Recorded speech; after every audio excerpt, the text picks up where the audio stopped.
नमस्कार स्टूडेंट्स। मैं डॉक्टर मीनाक्षी नेगी, राजनीति विज्ञान विभाग, PNG PG college Ramnagar Nainital से। आज हम अध्ययन करेंगे स्वतंत्रता अर्थात लिबर्टी का। बर्ट्रैंड रसेल के अनुसार स्वतंत्रता की इच्छा व्यक्ति की एक स्वाभाविक प्रकृति है और इसी के आधार पर सामाजिक जीवन का निर्माण संभव है। मानव का संपूर्ण विकास इसी से संभव है। जब हम स्वतंत्र होते हैं तो हमारे विचार स्वतंत्र होते हैं और हम स्वतंत्रता पूर्वक अपना कार्य कर पाते हैं। आप प्रकृति को ही देख लीजिए। अगर हमें कोई फूल उगाना है तो उसके लिए हमें उसको एक अनुकूल वातावरण देना पड़ेगा। अगर हम उस फूल को किसी पेड़ की छांव में रख देंगे तो वह उतने अच्छे से विकसित नहीं हो पाएगा या जो उसके अंदर गुण है उस तरीके से वो नहीं खिल पाएगा। या फिर आप किसी पक्षी को पिंजरे में बंद कर दीजिए और उसे सारी सुविधाएं, भोजन, पानी दे दीजिए। क्या वह उस वातावरण में खुश है, प्रसन्न है? जब कभी आप उसे पिंजरे से निकालेंगे, क्या वह भागने का प्रयास नहीं करेगा? आप इसी से अंदाजा लगा सकते हैं कि किसी भी मनुष्य या जीव जंतु को भी आप ले लीजिए, उसके विकास के लिए स्वतंत्रता आवश्यक है और स्वतंत्रता ही में वह खुश रह सकता है। जे.एस. मिल ने अपनी पुस्तक ऑन लिबर्टी में स्वतंत्रता को मानव जीवन के विकास का मूल आधार बताया। उन्होंने देखा कि अगर मनुष्य अपना विकास कर सकता है तो वह लिबर्टी के कारण ही कर सकता है। अगर उसको लिबर्टी नहीं मिल रही है, बाकी सारी सुविधाएं उसको मिल रही हैं, तो अपना विकास वो अच्छे से नहीं कर सकता है। अगर आपसे ही कहा जाए, आपको घर से धन भी दे दिया जाए, पुस्तकें भी दी जाए, लेकिन पढ़ने के लिए एक अच्छा माहौल और स्वतंत्रता न दी जाए तो आप अच्छे से पढ़ाई नहीं कर पाएंगे। बर्न्स के अनुसार स्वतंत्रता न केवल सभ्य जीवन का आधार है वरन सभ्यता का विकास भी व्यक्तिगत स्वतंत्रता पर ही निर्भर है। क्योंकि जब हम स्वतंत्रता की बात करते हैं तो सबसे पहले व्यक्तिगत स्वतंत्रता आती है। व्यक्तिगत मतलब एक व्यक्ति होने के नाते, एक मनुष्य होने के नाते पहले आपके अपने शरीर के लिए, अपने विकास के लिए, अपने मस्तिष्क के विकास के लिए जो स्वतंत्रता आवश्यक है। तुलसीदास जी ने भी रामचरितमानस में लिखा है, करी विचार देखहु मन माही, पराधीनता सपने हो सुख नाही। अर्थात सपने में भी पराधीनता या दूसरे का गुलाम होना सपने में भी हमारे लिए सुखदायी नहीं होता है।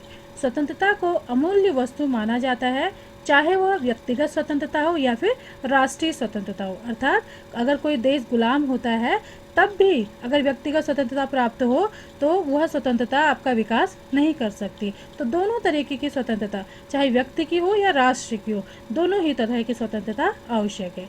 इसकी महत्ता इसी बात से लगाई जा सकती है कि स्वतंत्रता प्राप्ति हेतु लाखों लोगों ने अपने प्राणों की बलि दी। चाहे भारत की स्वतंत्रता की बात करें या कोई अन्य देशों की स्वतंत्रता की बात करें तो इसकी महत्ता इसी बात पर स्पष्ट हो जाती है कि लोगों ने स्वतंत्रता संग्राम में भाग लिया और अपने प्राणों की बलि भी दी। स्वतंत्रता का अभिप्राय, इसका अर्थ पहले हम देखते हैं। जो इसका पहला अर्थ है वह है निषेधात्मक। स्वतंत्रता का अंग्रेजी में जो इसका ट्रांसलेशन है वो है लिबर्टी, जो लैटिन भाषा के लिबर शब्द से बना है, जिसका अर्थ होता है बंधनों का अभाव अर्थात पूर्णतः अभाव। अगर हम जो ये पहले जो इसका दृष्टिकोण है इसके अकॉर्डिंग हम देखें कि जो लिबर्टी है या स्वतंत्रता है उसका क्या अर्थ है, तो इसका मतलब है किसी भी प्रकार के बंधन ना होना, मतलब आप खुला छोड़ दीजिए। इस प्रकार की स्वतंत्रता किसी भी प्रकार के बंधनों को नहीं मानती है। हॉब्स के अनुसार स्वतंत्रता का अभिप्राय निरोध व नियंत्रण का सर्वथा अभाव है। मतलब किसी भी प्रकार का अवरोध आपके लिए नहीं होनी चाहिए, कोई नियम नहीं होनी चाहिए और किसी भी तरह का नियंत्रण आपके ऊपर, कोई भी पाबंदी आपके ऊपर नहीं होनी चाहिए। ये हॉब्स का दृष्टिकोण है। व्यक्तिवादी जितने भी विचारक रहे हैं वे स्वतंत्रता के इसी रूप को मानते हैं, मतलब व्यक्ति को आप स्वतंत्र छोड़ दीजिए कुछ भी कार्य करने के लिए। इनके अनुसार प्रतिबंधों का अभाव ही स्वतंत्रता है। राज्य अगर अपना कार्य क्षेत्र बढ़ाता है तो व्यक्ति की स्वतंत्रता का अतिक्रमण होता है। मतलब अगर राज्य बहुत ज़्यादा अगर कार्य करने लग जाए तो कहीं न कहीं जो लोगों की स्वतंत्रता है वो कम होने लग जाती है। कम से कम शासन करने वाली सरकार अच्छी होती है। मनुष्य के विकास हेतु खुली प्रतियोगिता हितकर है, मतलब सारे मनुष्य का अगर विकास करना है तो उनको खुली प्रतियोगिता करने दीजिए। अगला जो दृष्टिकोण है वो स्वतंत्रता का सकारात्मक दृष्टिकोण है या सकारात्मक अर्थ है। अब पहले अर्थ को अगर हम देखें, जो नकारात्मक अर्थ है उसमें हमने कहा कि जो विचारक हैं इसके, उन्होंने कहा कि जो स्वतंत्रता है उसमें बिल्कुल खुली छूट दे दीजिए। अब हमने कहा कि हम स्वतंत्र हैं और एक रोड में हम चलते हुए हम लाठी चारों ओर अगर घुमा दें तो उससे क्या होगा, वो लाठी किसी की आंख में घुस सकती है, नाक में घुस सकती है। तो क्या यह स्वतंत्रता जायज़ है? क्या यह स्वतंत्रता अच्छी है?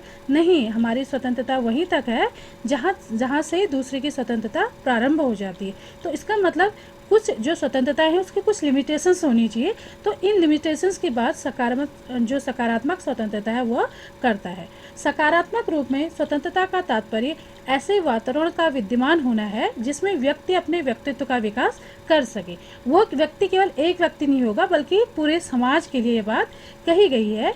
टी.एस. ग्रीन के अनुसार जिस प्रकार सौंदर्य कुरूपता के अभाव का ही नाम नहीं होता, उसी प्रकार स्वतंत्रता प्रतिबंधों के अभाव का नाम नहीं है। अगर हम कहें कि कोई चीज़ सुंदर है तो इसका अर्थ सीधे ये नहीं लगाया जा सकता कि वो कुरूप भी नहीं है। तो इसी प्रकार कह रहे हैं कि स्वतंत्रता का मतलब ये नहीं कि किसी प्रकार के प्रतिबंध न लगाए जाए।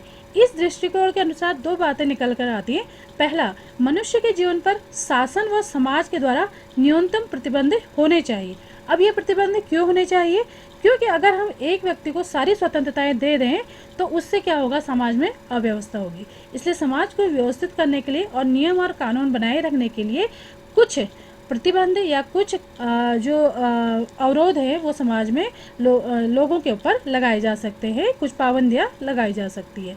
शासन व समाज द्वारा मनुष्य के विकास हेतु अधिक से अधिक सुविधाएं या अवसर प्रदान किए जाने चाहिए। तो इसका जो संक्षिप्त अर्थ निकल रहा है कि कुछ प्रतिबंध तो हों लेकिन उससे ज़्यादा लोगों के लिए सुविधाएं हों, उससे ज़्यादा उनके लिए स्वतंत्रताएं हों।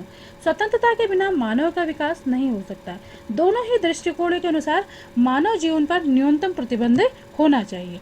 अब हम स्वतंत्रता के प्रकार की बात करते हैं कि किन किन क्षेत्रों में या किस किस तरीके से जो लिबर्टी है वो दी जानी चाहिए, केवल भारतीय परिप्रेक्ष्य में नहीं बल्कि वैश्विक परिप्रेक्ष्य में। और यह स्वतंत्रता वहाँ दी जाएगी जहाँ लोकतंत्र होगा। सबसे पहले बात आती है प्राकृतिक स्वतंत्रता की। तो ये शब्द से आप देखते हैं प्राकृतिक मतलब जैसे आपको पेड़ पौधे हैं प्राकृतिक हैं, या हवा है प्राकृतिक है, सोलर लाइट आप देखते हैं प्राकृतिक है।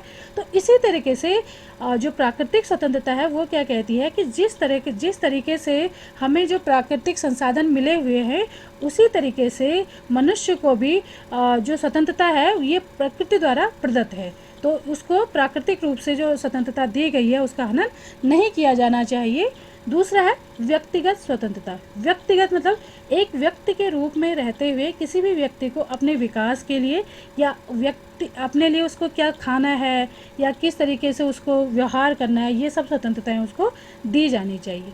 जो तीसरा है नागरिक स्वतंत्रता, मतलब एक देश के नागरिक होते हुए तो जो नागरिकों के लिए जो उनके विकास के लिए जो व्यवस्था की गई है वो नागरिक स्वतंत्रता के रूप में आती है। जैसे भारतीय जो संविधान में है नागरिकों की जो स्वतंत्रताएं हैं उसमें अनुच्छेद 19 से अनुच्छेद 22 तक भारतीय संविधान में व्यवस्था की गई है विभिन्न प्रकार की स्वतंत्रता की, जिसमें विचार और अभिव्यक्ति की स्वतंत्रता है, अस्त्र और शस्त्र सहित शांतिपूर्ण सम्मेलन करने की स्वतंत्रता है, या समुदाय या संघ निर्माण की स्वतंत्रता है, भ्रमण की स्वतंत्रता है, निवास की है, व्यवसाय की है।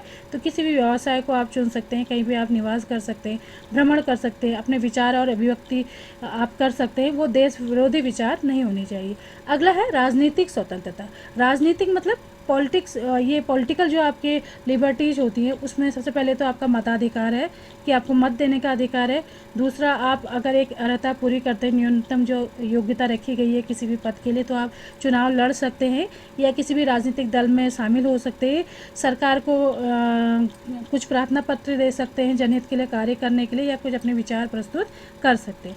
तत्पश्चात आर्थिक स्वतंत्रता। आर्थिक मतलब आप कोई भी रोजगार आप चुन सकते हैं, यह आपकी आर्थिक स्वतंत्रता है। और समान कार्य के लिए समान वेतन की हम बात करते हैं। उसके बाद है राष्ट्रीय स्वतंत्रता। राष्ट्रीय मतलब किसी देश में रहते हुए जो स्वतंत्रता आपको प्राप्त होती है वह राष्ट्रीय स्वतंत्रता में आती है।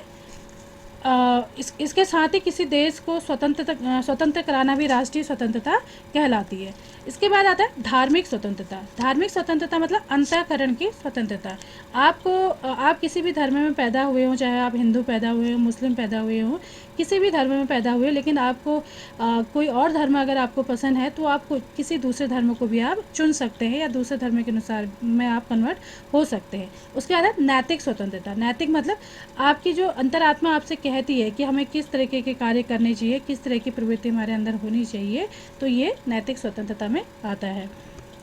मनुष्य को अपनी स्वतंत्रता के प्रति जागरूक होना चाहिए। जितनी भी स्वतंत्रताएं आपको एक नागरिक होते हुए, एक मनुष्य होते हुए प्राप्त हैं, तो सबसे पहले आपको जागरूक होना पड़ेगा।